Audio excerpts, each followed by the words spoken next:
So I've been thinking a little bit more about this thing of working for the benefit of all mother sentient beings recently, because my own mother is quite ill and not so sure how much longer she'll be around. And so it's really made an impression on me,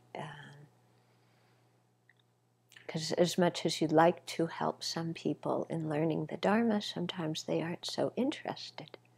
And you can't force the Dharma on anybody, even though the Dharma is the real medicine that stops the suffering. And so while my mother of this life isn't so interested in the Buddha Dharma, all of my mothers sitting in this room and the mothers on the other end of the internet connection are. And so really it's kind of hitting home a little bit more about mother sentient beings.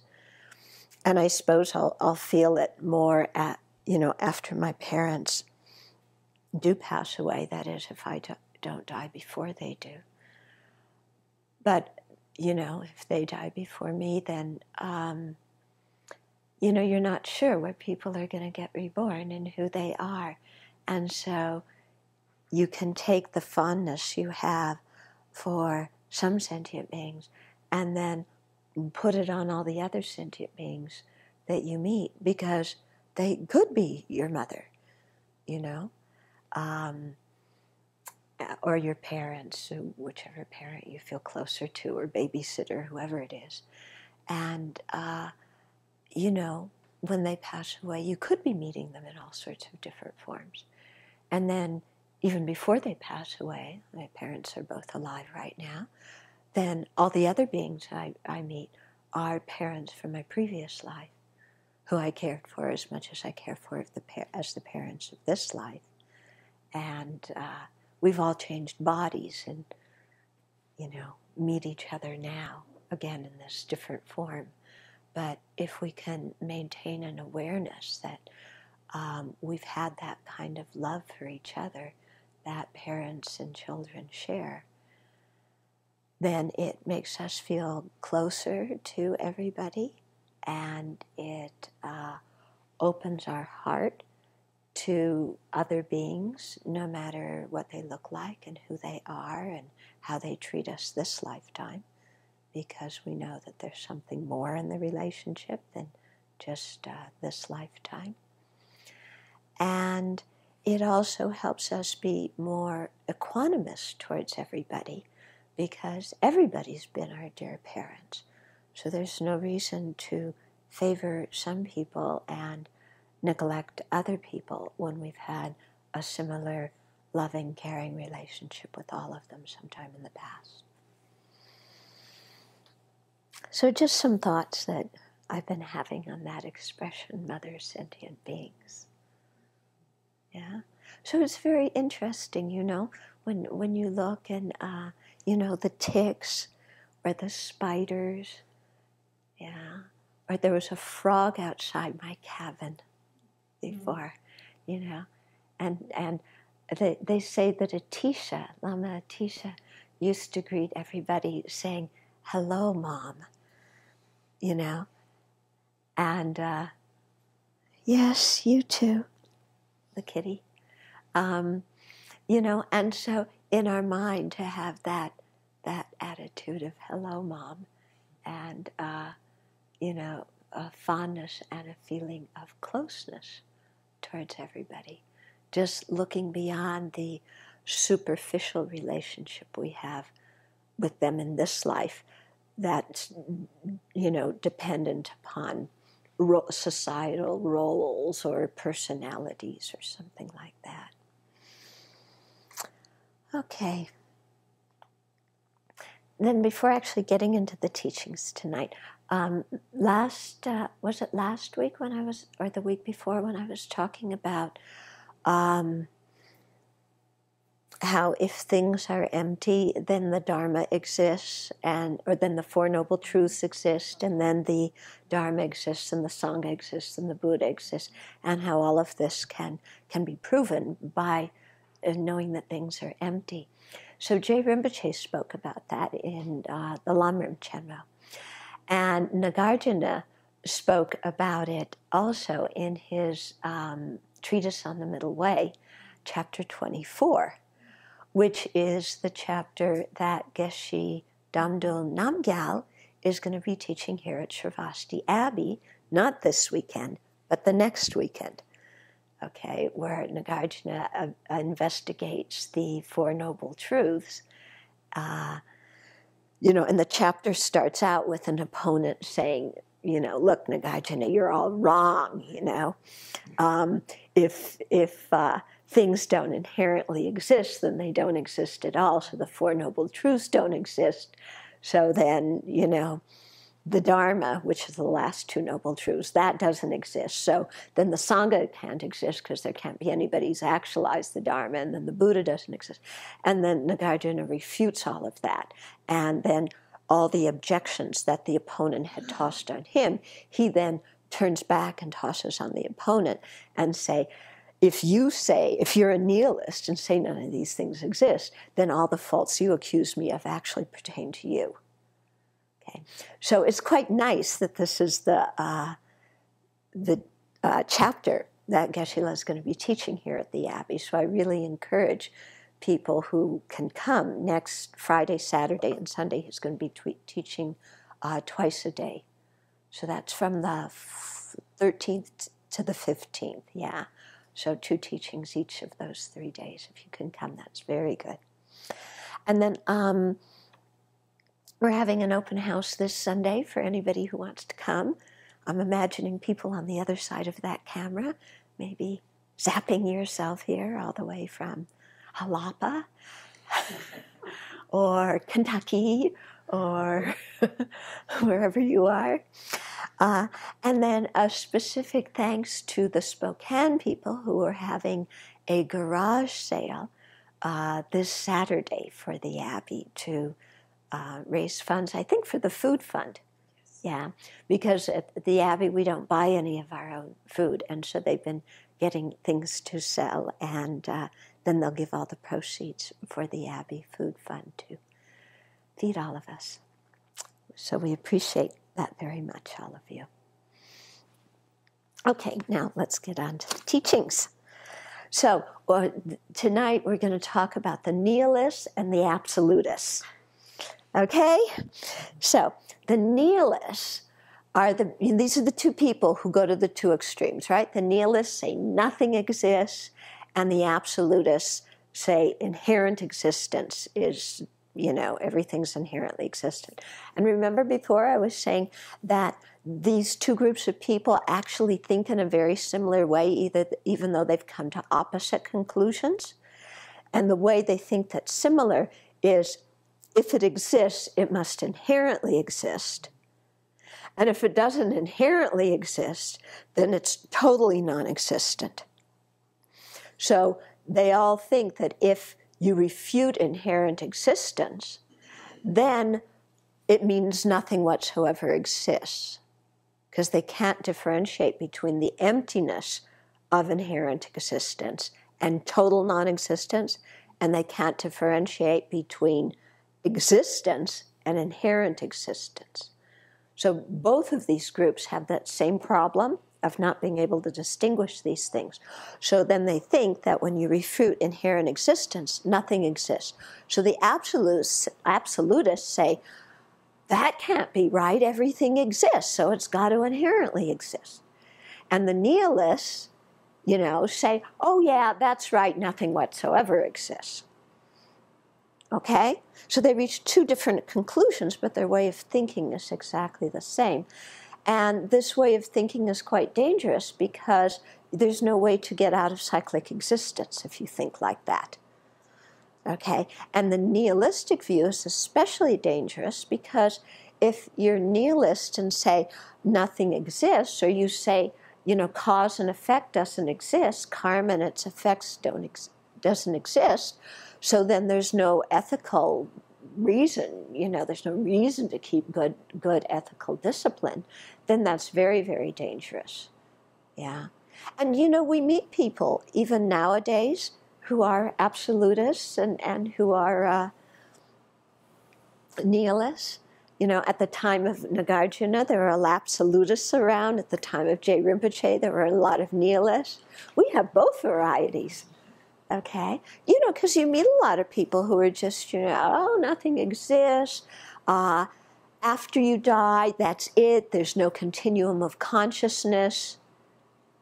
Yeah, death is death. There's total non-existence. There's no person that continues after you die. So there's no karma. So, you know, that kind of ethical nihilism, you find that. You find people in kind of a drug-induced nihilism, kind of, oh, it's all, you know, like illusion. No, not like illusion. It's all illusion, you know. Just kind of nothing's there. Give me except the dope that I want.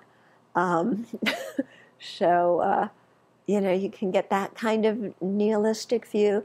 Or you can get, you know, people who have really, maybe they believed in God, and then they refuted the existence of God and refuted the existence of a soul, and then they say nothing exists, you know, it's all just illusion, nothing's really there, so it doesn't matter. Yeah, so you meet this kind of thing. Then on the other hand, we have a lot of absolutists around. Okay, so absolutists would be people who, you know, think that things are inherently existent, and so there's inherently existent good and bad.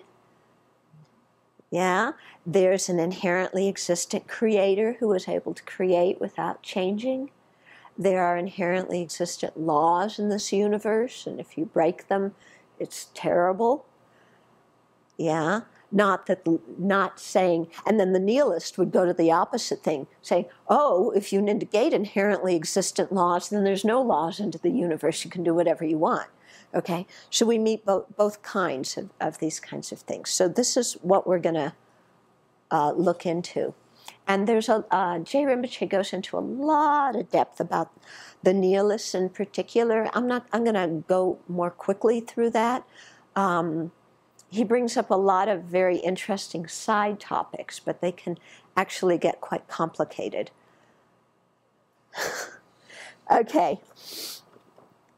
So where the nihilists go wrong, yeah, is they say that conventional phenomena are shown to be non-existent because they can't withstand ultimate analysis. Okay?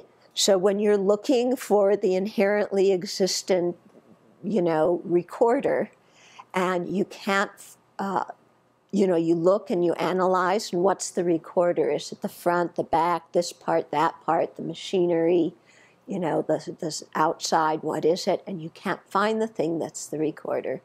Then that recorder, you know, you're looking for an inherently existent recorder, you can't find it, so the recorder cannot bear analysis. So then the nihilists say that, therefore, the recorder is totally non-existent. Okay. The Madhyamikas say that the reasoning, you know, that analyzes the ultimate, that's looking for an inherently existent phenomena, is only refuting ultimate existence. It's not refuting the conventional existence of the recorder. Okay? So when we're looking for the inherently existent recorder, we're looking for something that's inside here that is the ultimate basis of the label recorder. In other words, something that is the recorder, that is definitely the basis of the label recorder, that's findable in here, something that makes this thing a recorder. Okay? when we analyze, of course, we can't find anything inside here that makes that thing a recorder. So we're looking for the inherently existent recorder. We can't find it. But we're only negating the existence of the inherently existent recorder. Okay? What the Neelists do is they negate even the conventional recorder. The conventional recorder is this one that we're using. Okay? The conventional recorder is the thing that, functions, and that we've all agreed, that we can give the label recorder to, and so on. Okay? So in other words, when we refute inherent existence, we aren't refuting conventional existence. So saying that something cannot withstand ultimate analysis is only negating its inherent existence. It's not saying the thing's totally non-existent. Okay, so there's a few things along this line that you don't want to get confused. Okay, not that you're not confused already. Okay, so don't confuse something not being able to bear ultimate analysis and being harmed by ultimate analysis. Okay, so the recorder cannot bear ultimate analysis, but the ultimate analysis doesn't harm the existence of the recorder. Okay? Okay. So second thing, don't confuse. Don't confuse not being seen by an Arya's exalted wisdom of meditative equipoise. Okay, because when an Arya's exalted wisdom of meditative equipoise examines, it sees emptiness. Okay, it focuses on emptiness. So, but don't confuse something not being seen by an Arya's meditative equipoise and it being seen as non-existent by that wisdom. Because an Arya's meditative equipoise only perceives emptiness. We're talking here about Aryas who aren't Buddhists. Okay? Their meditative equipoise only perceives emptiness. It doesn't perceive conventional phenomena. But the fact that it doesn't perceive conventional phenomena doesn't mean those conventional phenomena don't exist. Okay. Where the Neelists go wrong is they say, well, an Arya's exalted wisdom, their meditative equipoise, that's the ultimate wisdom we want to develop. And if that wisdom doesn't see something as existent, then it must be totally non-existent. But that's not the case at all, because that Arya's wisdom only perceives emptiness directly. It doesn't perceive conventional phenomena. So it's like, let me give you an analogy, yeah? Your visual consciousness doesn't hear sounds, does it? Does the fact that your eye cannot see the sound of the refrigerator make the sound of the refrigerator non-existent? No. Yeah. Okay. It doesn't. The sound of the refrigerator still exists, even though your eye can't see it and your eye can't hear it. Why? Because your eye, your visual consciousness, can only see colors and shapes. It can't hear sounds. It can't see sounds. Okay? So similarly, this Arya's meditative equipoise can only perceive emptiness. It can't perceive conventional things. So the fact that, all the things in the room are not appearing to somebody who's meditating on emptiness and has a vision of emptiness with direct perception, that doesn't mean that none of those things don't exist, because that wisdom can't perceive it. Okay, so it's not harmed by that wisdom. But that wisdom does harm true existence and inherent existence. Okay, it doesn't harm conventional existence, but if things truly existed, that would mean that they would exist ultimately, which would mean that they should be findable by that kind of wisdom. Yeah, they should be findable. If that wisdom doesn't find them, then that inherent existence is negated. Okay? So the Arya's wisdom is negating the inherent existence of the people and the room and the walls and the carpeting, but it's not negating their conventional existence. Okay?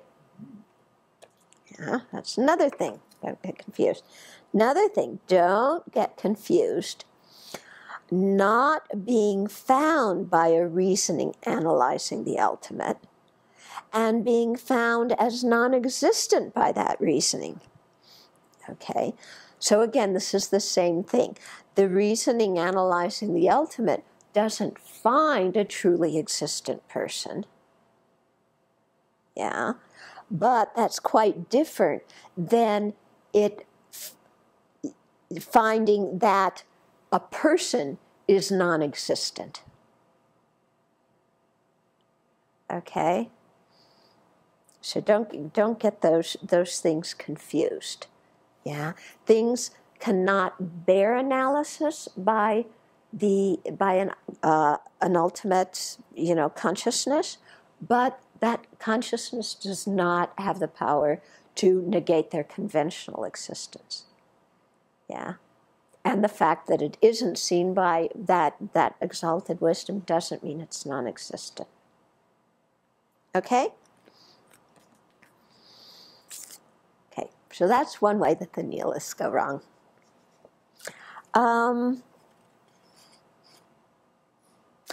The Neelists also believe that there's no valid cognizers that can perceive and establish conventional phenomena. Okay, so establish means that you establish something as existent. So you have to have a valid cognizer apprehending that object. And the Neelists say, well, there's no valid cognizers that can establish conventional phenomena. Why not? Because the ultimate wisdom, can't see the conventional phenomena, so it can't establish them as existent. That's what the Neelists say. And they say that a conventional valid cognizer can't establish them as existent either, because there is one quote in the scriptures. Let me find that quote for you. Where is it? Yes, it's Chandrakirti who said in his supplement that in all respects, worldly consciousnesses are not valid cognizers. And the King of the Meditation Sutra said the eye, ear, and nose consciousnesses are not valid cognizers. The tongue, body, and mental consciousnesses are also not valid cognizers. If these sense consciousnesses were valid cognizers, of what use to anyone would the Arya's path be? Okay, so you have these two quotations, saying that our senses are not valid cognizers. So then the Neelists say, well, look, right there in the scriptures, it says they're not valid cognizers. So an Arya's wisdom can't establish, the telephone as existing. And, the scriptures say that even our sense consciousnesses can't establish it. So then there's no valid cognizer establishing the telephone and you and me and the room and everything else is existing. So then these things are non-existent. Okay, so that's what the Neelists say. What they're saying is wrong, because what those quotes are saying, when the quotes are saying that the sense consciousnesses are not valid cognizers, it means that they're not valid cognizers of emptiness. Okay? So in the scriptures, in the quotations in the scriptures, they don't always spell everything out really in an obvious way. So it's very easy to misunderstand it. And especially like in the King of Meditation Sutra, where you're trying to negate everything. You don't put ultimate existence in all the time. Remember, we talked about this in relationship to the Heart Sutra. You don't put, there's no truly existent eye, there's no truly existent ear, there's no truly existent nose, there's no truly existent mouth. You're exhausted. You just say, no eye, no ears, no nose, no tongue. Okay? But because you said, inherently existent at the beginning of the sutra, it applies for all those other cases. Okay? So in the same way in these sutra quotations, it's just saying that the sense consciousnesses are not valid for the ultimate nature because our eye can't perceive emptiness. Our ear can't hear emptiness. Yeah, but the fact that our conventional consciousnesses can't perceive emptiness, doesn't mean that they're not valid cognizers for the things that they can perceive. Okay? Because, the visual consciousness can see colors, and the auditory consciousness can hear sounds, and the, olfactory consciousness can smell smells and things like that. Okay? So we don't want to go to that extreme. Now, what's interesting here is with our sense consciousnesses, okay, they perceive, colors and shapes and sounds and smells and all this kind of stuff. They are mistaken consciousnesses in that things appear truly existent to them, but they are not erroneous consciousnesses in that they do validly establish the existence of their object. Remember a few weeks ago we were talking about appearing object and observed object and apprehended object and these kinds of things. Okay, so this is where that comes in. So our sense consciousnesses, okay, when I look here, there's this juice. What color would you call that? Brownish? Brownish? Goldenish? What? Tannish gold. Tannish gold. Okay, we got a label that we agree on. Is it inherently existent tannish gold? Okay. Okay, so our eye consciousness can see this color. Let's just call it yellow for the sake of something. Funny colored yellow. Okay, so the eye consciousness can see this, but it appears to the eye consciousness as truly existent.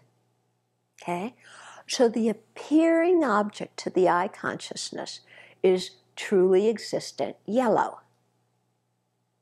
Okay. The eye consciousness is mistaken in relationship to its appearing object because it, the truly existent yellow appears to it. Yeah, but the yellow doesn't truly exist. So the eye consciousness is mistaken in that respect, because it doesn't have the appearing object correct. But in terms of the observed object, which is yellow, it can still correctly identify yellow. It doesn't look at this and say it's purple. Okay? So our sense consciousnesses are mistaken in that things appear truly existent to them. Okay? But the fact that they're mistaken in regards to true existence doesn't mean that they're erroneous and they can't perceive anything that has any validity in it, because they can discern, okay, this is yellow and this is green and, there's that sound and things like that. Okay? So this is something that's quite unique to the Prasangika view. Yeah, some of the other systems, many of them, not all, but many of them say that what our sense consciousnesses perceive is ultimately objectively existing there. Okay, that because they say things truly exist, and so if our sense consciousnesses perceive true existence, then they must be truly existent. Okay? Okay. Another way the Neelists go off is, we've heard the Tetralemma, this four-pointed thing, that things, what Nagarjuna said, that things are not produced from self, from others, from both, and causelessly. Remember, that's the first verse in his treatise on the Middle Way. And they've written volumes about that, okay? Absolutely volumes about that verse. So the Neelists say, oh, you're saying things aren't produced from themselves, so they aren't inside the cause before they come out. They're not produced from something other than them. They're not produced from both. They're not produced causelessly. So functioning things aren't produced at all. So nothing exists. Okay? So what the Neelists have done, and you find a lot of modern writers making this same mistake, is, Nagarjuna didn't always put in the thing of ultimately or truly or inherently. So things don't exist. They aren't produced from their self because they don't exist inside their cause. Okay? We'll get into this more a little bit later on. They aren't produced from an inherently existent other. Okay? They are produced from something other than them. The seed isn't the sprout. Yeah, the karmic action isn't the happiness or suffering. Okay? So things are produced by something that's other than them, but what Nagarjuna is negating is inherently other than them. Okay? If things were inherently other, then they would be totally unrelated. And so, of course, something couldn't be produced from something that's totally unrelated. Yeah? So the Neelists say, that if you negate all four of those alternatives, then nothing exists. But you see, they didn't understand properly what Nagarjuna was saying. Okay? You with me regarding that?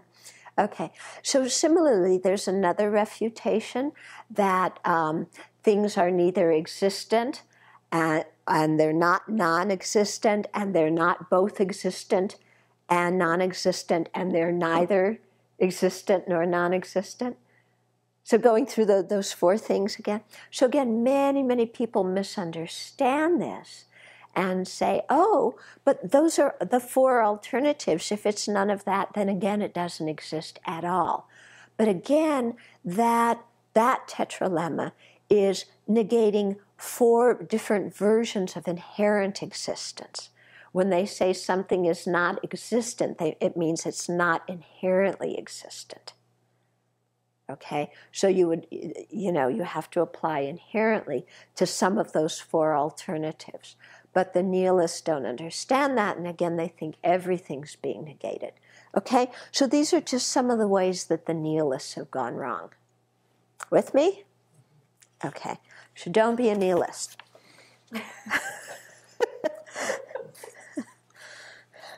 Yeah. Your parents never told you, they told us, there were many things they told us not to be when we grow up, but they probably never told us not to be a Nihilist. So I'll put that in right now. Okay, let's go on to the absolutists. Yeah, because I think in our society we have a much greater danger of falling to, we have a danger of falling to both of them. But, most of us who have come into Buddhism from another religion, we grew up with some very absolutist ideas. Yeah, and so these absolutist ideas can be, you learn them, they can be lurking in there, they can be very comforting sometimes. Absolutists are saying things inherently exist. Yeah? So, for example, many of us were brought up with the idea of a soul. Okay? There's a permanent, unchanging, eternal thing that really and truly is me, that can never be destroyed, that never changes, that is independent of any other factors and is me. And when I die, that goes on to the next life, and you know, there I am. I'm born in heaven, hopefully, or hell, but there's me. You know, I don't change. You know, from this life to next life, at all. Yeah. Okay. So we grew up with that kind of idea of a self, of a soul or a self.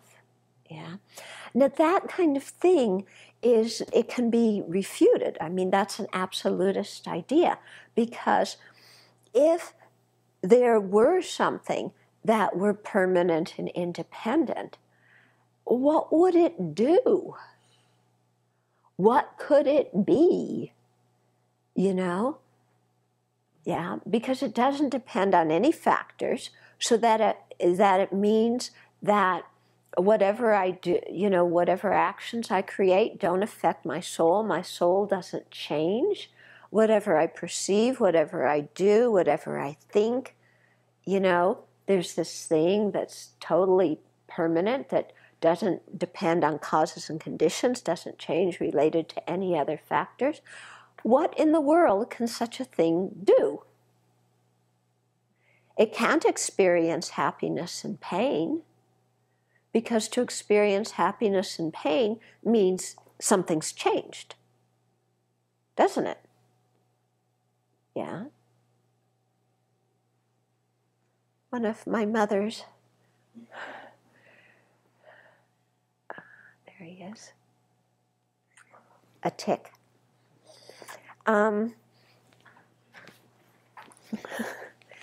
Because if you experience suffering, then something's changed, hasn't it? You were neutral before and suffering comes. If you experience happiness, something changed because it was neutral or suffering before, and then you experience happiness. Okay, so to experience happiness or suffering involves change. So that would mean that a soul doesn't experience happiness and suffering. Yeah. And if it didn't experience happiness and suffering, who cares where it gets reborn, if it's in heaven or if in hell? Yeah? Okay? And what could such a soul do? It can't do anything. It can't relate to anything. Yeah? So you just start taking some of these ideas we grew up with, and we start analyzing them and pulling them apart and seeing, if they have some kind of logic. Similarly, with the idea of a creator of the universe, okay, then you have to ask, is the creator permanent or impermanent? And here permanent doesn't mean eternal or not eternal. It just means dependent on causes, changing moment by moment, or not changing moment by moment.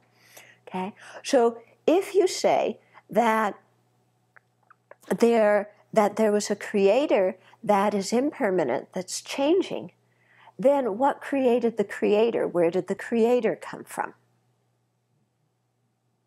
Okay? If you say that there was an initial moment of time before which the creator didn't exist, then what created the creator? Because nothing comes causelessly. So that means that before the beginning of the creator, there must have been other causes. Then those causes transformed and created the creator. If you say that nothing exists before the beginning of the creator, or the beginning of the universe, or whatever it is, then there's no causes, and if there's no causes for something to come into existence, it can't come into existence. Okay? And then also, if there's a creator, then the process of creation changes the creator. Yeah? If you're making a cake, making that cake changes you, doesn't it? If you're planting a garden, planting that garden changes you. You're changing all the time. So you can't say that there's a creator that created but is still permanent and unchanging. The creator would have had to create. Okay? The Creator would have had to change. Okay, so then you get into this whole thing. If the Creator is changing, then you know what created the Creator, and you get into that big paradox that you can't get yourself out of logically. Or you say the Creator is permanent, in which case the Creator can't create because creation involves change. Okay, and then of course you also have the questions of why did a Creator create? And why did a Creator create this and not create something better? Yeah, if there's an absolute Creator with absolute power, you know, could have created things differently. Okay, so we bring logic in here to refute these different ideas. Now, it's very important when we're doing this, yeah, that we don't criticize people who have these kind of beliefs. Yeah, Buddhism is very, very much for religious harmony and respect for other religions. Respecting other religions doesn't mean we have to agree with everything they believe in. Yeah, and I think this is something very important that sometimes we think that in order to respect somebody, in order to get along with them, we have to believe everything they say, or we have to have the same opinions on different things, the same ideas. Forget it. You know, when are we ever going to have the same ideas with anybody? Yeah, but I think we can respect people who have different ideas. Yeah, and we can debate the ideas, but we don't criticize the people who hold those ideas. Do you get what I'm saying? Okay, so back in ancient India, you had so many Buddhists debating each other, non-Buddhists and Buddhists debating each other. Everybody's debating each other, you know? And so you do this, and if you have the motivation to really help each other and increase each other's wisdom, and and to get it at the ultimate nature and see what does exist and what doesn't exist, you have a good motivation for doing all of this, and you can have quite good discussions. Yeah, and then of course, if somebody can disprove what you say, then we don't want to hang on to something just because we've believed it. We want to believe something because it's true. So, if any of our tenets can be refuted, then we should accept that. And that's why His Holiness says if science can prove some things that are contradictory to the Buddhist scriptures, like, Vasubandhu said the world was flat. Well, science can disprove that. Well, then we believe, what science has said because it's disproved those different things. Yeah, but that, so that happens with people of other religions and so on. Yeah, now the question also comes, can you gain realizations from practicing other religions? Okay? That's another very interesting question. If a religion is teaching a method to develop love and kindness and ethical conduct, and this is the heart of many, many religions, if you practice those teachings, that help you develop ethical conduct and love and compassion, that's fine, because that can help you, and you can develop those qualities. Yeah. Can you attain liberation? Well, if the root of cyclic existence is the grasping at inherent existence, and then the way out of cyclic existence is to generate the exalted wisdom that realizes the emptiness of inherent existence. And then the path would be, that wisdom, and you would have to follow a religious system or a philosophical system that would teach you how to generate that exalted wisdom that apprehends things in the opposite way from the way ignorance apprehends things. Okay? So if there's a religion that teaches you how to understand the emptiness of inherent existence, okay, because that's what we need to understand in order to disprove ignorance and in order to eradicate ignorance. You with me with that? Do you have to get rid of ignorance to get liberated? Yes. My question is with the arhats that we spoke of, them not being taught those things and still attaining them. Yeah, but they are taught. Those things still exist in their scriptures, and they still can have teachings from other people. Okay, forget the art. Yeah, let me go on here, okay? So you need a system that teaches how to apprehend emptiness, okay? So if there's other religions that teach how to apprehend emptiness, then those teachings can help you, you know, and you can gain the realization of emptiness, you can gain liberation, yeah? Now, I know sometimes people have asked His Holiness, well, if you don't believe in emptiness and you're following another religion, can you still realize emptiness? You know, like if you've never heard teachings on emptiness and you don't really believe emptiness exists, you know, can through your prayer and your meditation and your samadhi, can you just kind of understand emptiness? Yeah. And His Holiness said, you know, unless somebody's had a lot of teachings on emptiness in a previous life, you know, and they remember those teachings and can practice it now. No, you can't. You don't just stumble upon a realization of emptiness. Because remember when we were talking about going from the wrong consciousness to the direct perception of emptiness, you know, you had to go through learning about it and gaining an inference, okay? So you need to have that conceptual understanding first.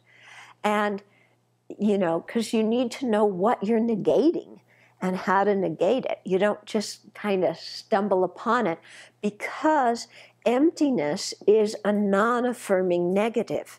It's not a positive phenomena. It's not an affirming phenomena that you're just going to stumble upon, okay? It's a specific... it's a negation of something very specific. Yeah, and so we really need help figuring out what that specific kind of thing is that needs to be negated, because it's never existed. Okay? So realizing emptiness isn't like, you know, being blind and being in a dark room and you know there's car keys and eventually you'll find the car keys in the dark room, you'll stumble upon them. It's not like that, okay, because your car keys are a positive phenomena. Yeah. In relationship to your question about the arhats, those arhats do realize the emptiness of inherent existence, okay, and they are practicing that. And people who follow the here and solitary realizer vehicles in terms of their spiritual aspiration can still be philosophical madhyamikas and prasangikas. Okay? So don't get that all confused. Yeah. Okay. So, yeah, so we really have to look, you know, very closely at a lot of the beliefs and ideas that we grew up with, especially these absolutist ones, you know, because they can really be hanging out there. Yeah, somebody was saying, like, you know, when they don't find Buddhism very soothing when somebody dies, because, you know, other religions will say, well, don't worry, their soul's gone to heaven, and that just seems so soothing, you know. But Buddhism says, well, there is no soul, and there is no heaven, and people get reborn according to their karma, and people go, oh, I don't like that. That doesn't seem very soothing. I want to feel that my loved one, you know, is floating up in heaven somewhere. Yeah? So we can see, you know, how easily, just out of personal preference, what makes us feel good, or out of habitual beliefs or whatever, how we can go to all sorts of wrong views. Yeah? Yeah. But so that's why we really need to, you know, continually increase our discriminating wisdom here. Otherwise, you know, we practice Buddhism when things are really nice, and then when there's illness, then you pray to God, you know, kind of, God, you know, I'm sick, please make me better. And you stop and you say, why am I praying to God? Yeah? And if you're praying to God, then you better have a good reason for it. If if you're a Buddhist and then you find yourself praying to God, you know, then you have to see. And then you might say, well, it just feels better. That's what I was raised with. And there's Big Daddy up there that can take care of things that I have no power over. And, you know, so it feels good. Well, then we have to really challenge ourselves. If we're really serious, then we have to challenge ourselves and say, just because something is comforting, does that mean that it's true? You know? It's the same kind of way of if you're addicted to something, just because you feel good when you have it doesn't mean it's good for you to take it. Okay? So it's the same with these kind of beliefs. So we should, you know, constantly examine here. Yeah, and know why we hold different beliefs so that in a crisis situation we don't all of a sudden, you know, throw away our Buddhist beliefs and, you know, and there you are, you know, praying to God or, you know, doing something else. Okay? So you really have to sit and, you know, do some serious thinking. You know, is there a creator of the universe? Yeah. And is there a beginning to the creation of this universe? You know, is there a beginning to this universe? And, you know, it's so interesting because many religions think that this is a very essential question. You know, and even at the Buddhist time, there were all these people coming to the Buddha saying, when was the beginning of the universe? And, you know, does the universe have a beginning and everything? Buddha wouldn't even answer because these people were talking about an inherently existent beginning. And so, you know, just their whole framework, he couldn't explain things in a way that they could understand because they were grasping onto true existence so much. But, you know, we have to ask, you know, if you're hooked on that idea of, you know, we got to figure out the creation of the universe to figure out our religious beliefs. Why? Why is that important? Why is understanding the creation of the universe important? Yeah, it's important to a lot of other people. We may have been brought up with that idea that, you know, well, how did, you know, that was the big thing. How did this all come about if God didn't create it? Well, why is it important, first of all, to know that? Why? You know, the Buddha gave a very good analogy. He said, if you're shot with an arrow, you know, and you're sitting there suffering with an arrow stuck in you, and before you go to the doctor, you're going, what was the beginning of the arrow? Who created the arrow? And how did they create it? And when was it created? And I'm not going to do anything about my suffering until I figure out the creation of the arrow. You're going to bleed to death. Yeah. So the Buddha said, you know, the creation of the universe, who cares? How does that make any kind of, who cares? Our basic thing is, you know, we're suffering. And let's deal with our suffering. What's here and now, and what are the causes of our unhappiness? What are the causes of our dissatisfaction? And the creation of the universe has nothing to do with that. Yeah? Okay. Unless you say that there's a creator who created you, who created the suffering, in which case you should protest that creator because that creator's the cause of your misery. Okay. But, you know, that's kind of useless. Yeah. So the thing is to just to deal with this situation. Creation of the universe, and who cares? Really? You know? cares? So, but if people want to discuss it, then you can say, well, why does there have to be a beginning? Yeah, why does there have to be a beginning? Why? Is there an absolute beginning to anything? Yeah. I mean, even if you trace things back to the Big Bang, there was something that existed that caused the Big Bang to happen. Because without causes, the Big Bang doesn't happen. So whatever it was that caused the Big Bang existed before it, and then that thing had causes, and that thing had causes, and that thing had causes. And you never wind up with some absolute beginning before which nothing whatsoever exists. Yeah. But it's like with the number line, You can look this way in the number line, look this way in the number line. Where are you ever going to get to an end? And somebody can say, well, there has to be a beginning to the number line, and there has to be an end to the number line. And someone can hold that idea very strongly, but they're going to have a very hard time finding that beginning or that end. And so it is, with some absolute beginning to the universe. Yeah. You can say, well, it has to be. But, well, okay, find it. And explain it in a way that makes sense, that can't be logically refuted. Okay.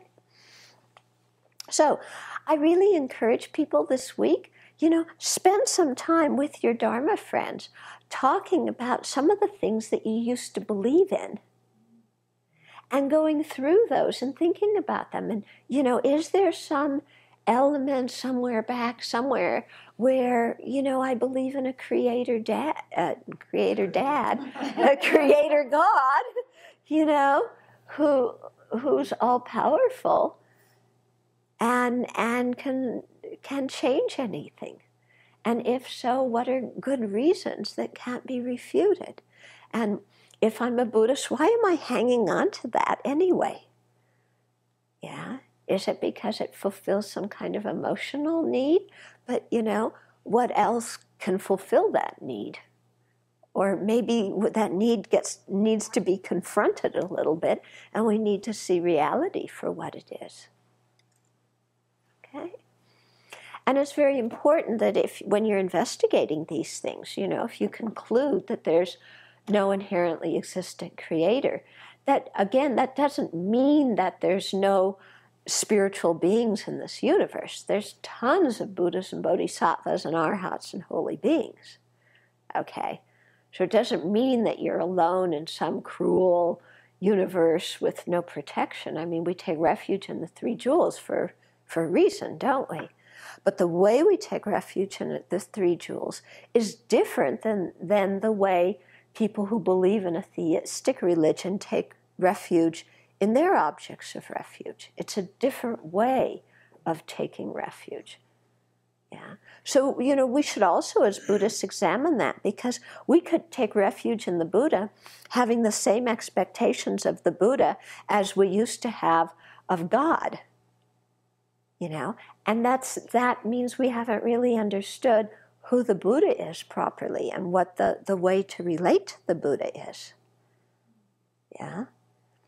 Okay? So there's all these things that I'm really encouraging people to investigate.